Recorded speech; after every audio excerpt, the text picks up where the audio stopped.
So I went to Target to get Starbucks, but I came out with a squishy. So we're gonna review it together. This is the Squeezy Carrot.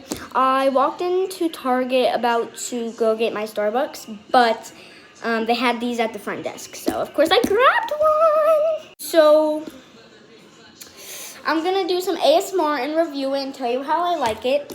But I'm not gonna do nail digging. I know some people like the nail digging. I personally don't because I feel like you're either gonna pop the squishy or you're gonna break a nail. So, okay, let's go.